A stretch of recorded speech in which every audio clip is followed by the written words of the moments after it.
Hey everybody, Scout Crafter here again. Mishmash Monday. Hope you're doing well. Hope you had a great weekend. It was beautiful weather up here. Nice and cool and just a lovely weekend.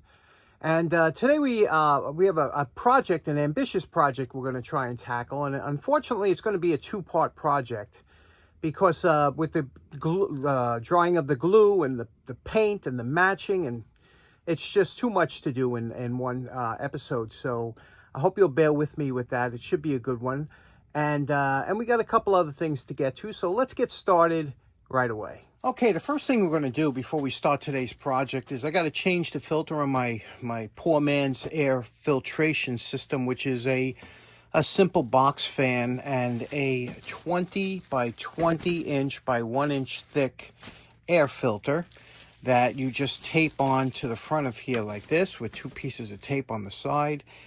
Best $25 you'll ever spend in your life is right here. There are all different ways to attach the filter to the fan, but I find a couple pieces of painter's tape just does a great job, because remember, when the fan is on, it's going to draw the filter towards the fan, and what a great job this does. And then you change it out when it gets filthy. Okay, for today's project, I could not wait to get my hands on this, and this was given to me by Mike and 805 Road King at Jacktown.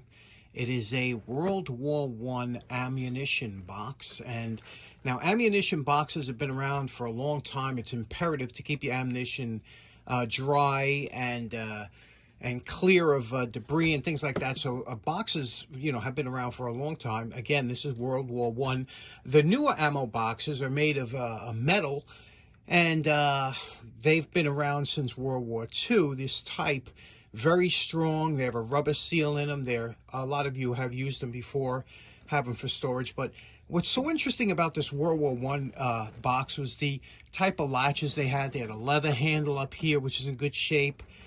The box has seen a little bit of wear. Now, there's a lot of different ways you could go about working on this box. A lot of guys, they strip it completely down, make it almost like a humidor. They use it for cigars and whatnot, and other guys have shellacked it and painted or whatever. But with this one here, we want to keep the originality of it, yet we want to clean it up and make it nice, something you want to touch and feel. And now, they did come green paint. They probably slapped some green paint on there, olive drab, but I don't know. With this one here, I don't know where I want to go with this. I definitely want to keep some of the greenish or whatever, but first thing we have to do is we got to take it apart. You can see here it's a little bit worn for wear. The screws are missing. I ordered some screws. We're gonna have to match the screws, because the last thing you want on a box like this is to have these bright nickel plated screws or zinc plated screws, which really.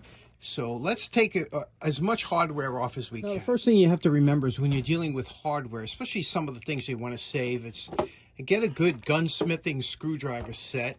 Pick out a bit that obviously fits good like this one does. There's absolutely no slop, and you won't twist out any of these slotted screws, which are very hard to replace. Okay, on some of these screws that hold this handle down, because of the water and everything that was probably on top of this box at one time, they got a little rusted in here. So I took a little 50-50, just poured it around the outside of here, tried to hit it with a little bit of a wire brush or a Dremel just to get some of that rust off the top. That's the first thing. In the back here, it's important to clear out these screw slots with any rust that might be in there. Using a dental tool, just scrape that out, get any of that rust in there. And this is important. When you're ready to torque these screws out, put it on I like a carpeted surface. Now make sure your screwdriver is seated properly in there, and then push down really hard with two hands and twist lightly. And when you feel it's starting to break, again, you see how hard that is. It is hard. Push hard. And when you feel it's starting to break, go back and forth once it starts to break. And you can see here, this one is really tight. Okay, so now we determined this is hot. Now I hit it good with the Dremel and everything. I got all the rust around there out of there. Cleaned out the slot. But what I'm going to do now is I'm going to put some heat. Now we can't use a regular torch as much as I'd like to. What we're going to do is we're going to use a soldering iron. We're just going to touch the soldering iron onto that screw, let that heat up. And what that does is it's going to expand that, even if it's only a micrometer of expansion. But when it expands, then you're going to cool it down by spraying some 50-50 on it. That'll cool it down and it'll shrink, and that should break any rust bond that's on there.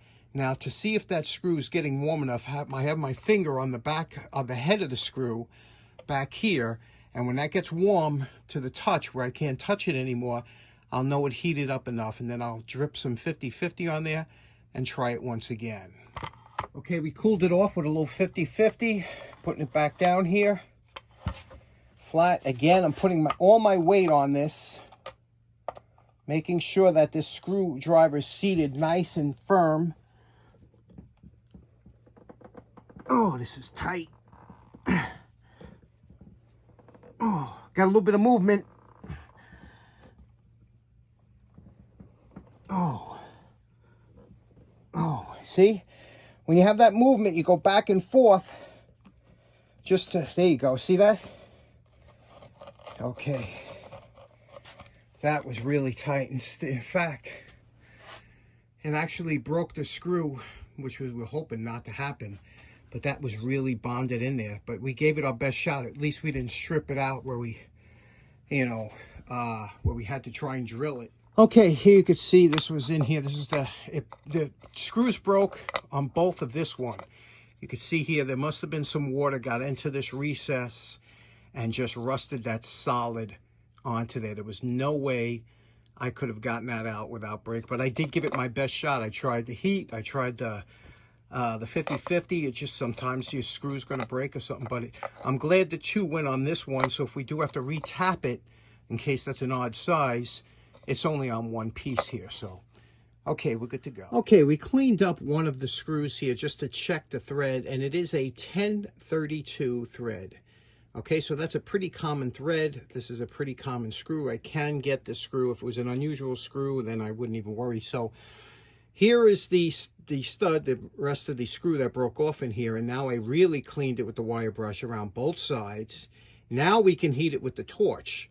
And again, I can't emphasize enough, we want to keep the threads in here. So I'm going to heat it with a torch, take a vice grip, put it on here, and try and twist that off. It should come right out that way when you can heat it with a torch. Okay, there's always going to be something in a project that's going to fight you, and this was one of those things. And what happened was, as you know, the studs were in there. They were really in there. In fact, one came out with the vice grip. The other one here I had to drill out. And then when I drilled it out, I just re-tapped it. You can see the threads are real nice there, 1032. Uses a number 21 drill bit, and that's why I always say that one of these sets here, one of these universal sets, is a godsend to have. It saves you so many times. So now, getting the screw. Now, I'm not going to buy a whole box of these screws just to get the 1032nd flathead, but what I have on hand is I have 1032nd round head. So basically what I do is I'll file off the top like this, make it look similar to that, okay? And we have kind of a flathead look-alike, and again, this is inside the box. You don't really see it. We call it a 3-foot rule. If it looks good enough from 3 feet away, you're okay.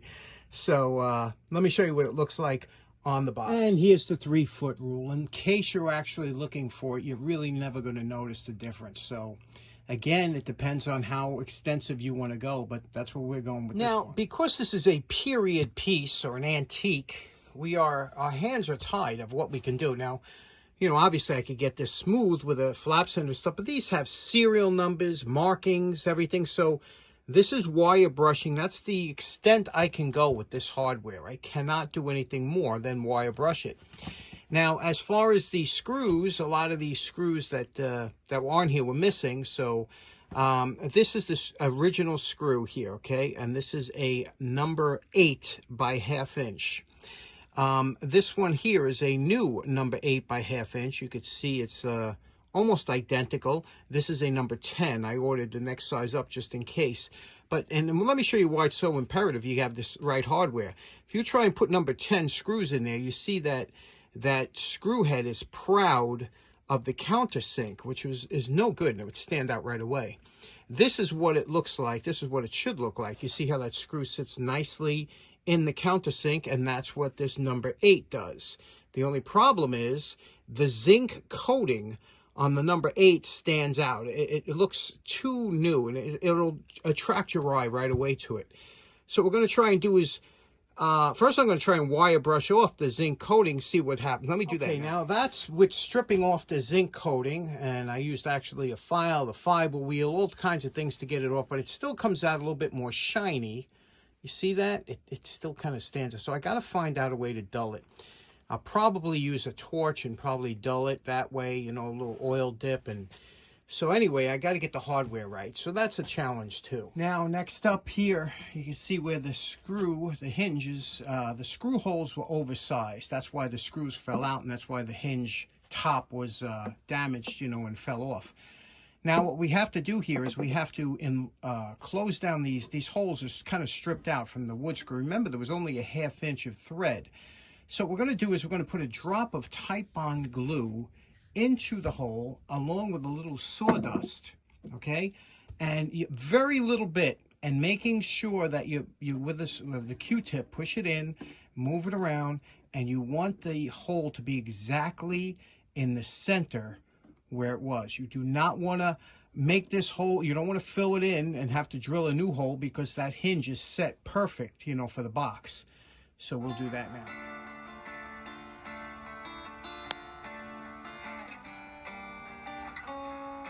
Okay, we got a little bit of an issue here. You know, this was broken off on the corners, and I thought I could get by with sanding it a little bit and blending it, but now the hinge is proud, and then you could trim the hinge, and you know, you start getting into altering. I'm going to try and cut a piece of the edge off, piece a piece in there, because it's just, you know, when this is here, you see this edge sticking out, and it's, you know, right away it don't look right. So let's see what I can. Now, it's funny because this is one of those operations. It's kind of crossing the line. There's no turning back once you do this kind of repair. Okay, so here we have, this is right after the glue up, and you can see we got these seams nice and tight. We had it clamped up for 24 hours. Now what we have to do is we have to trim this out. Okay, first we'll trim the edges out to get them all flush, and then we will put it with the hinge back onto the box, run a pencil line underneath the bottom, and have it so that it's the exact size of the box. And we'll trim that off with the saw, and then we just have the fun of trying to match the color and the paint and everything. So like you can see, it is a big job, and we'll hit that on Wednesday. One thing I love about the bandsaw is sometimes you need like small parts containers if you have screws or things like that. What I like to do is take old plastic containers. These are temptations for the cats. Run them through the bandsaw and make little parts trays, and it's just a lot of fun.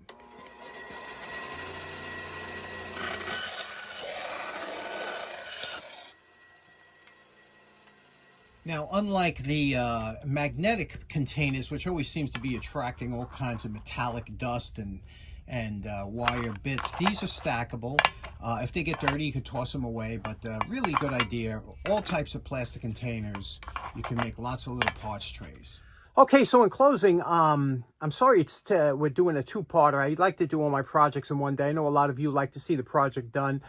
But I'm putting a little bit of extra time into this box because it is a World War I relic. And one interesting fact about this box, I've never seen another one. And now I did a lot of research on these, trying to figure out, you know, different ways to finish them and a lot of ways that other people did them. And one thing I never found is the way the handle attaches to the box. Now, this one here has those half moon axle holders, so to speak, that no other box has that I've ever seen. I don't know if this is a kind of a prototype or 1 year only, but after that, they all eliminated that those metal half moon clips, the axle holders, and they just drilled a hole right through the lid and put a rod through to hold the handle. So interesting to know if anybody else has ever seen this type of box before, or if it's kind of a rare box, whatever the case may be. But whatever it is, we're going to try and do it justice, trying to get that paint matched up next time, and we have to stain it a few different colors. It should be fun. It's always interesting. It's always a good challenge. It's always challenging your skill set to see if you can get it back to decent. So thanks so much for tuning in. I hope you have a great day. We'll see you again on Wednesday. Take care now. Bye-bye.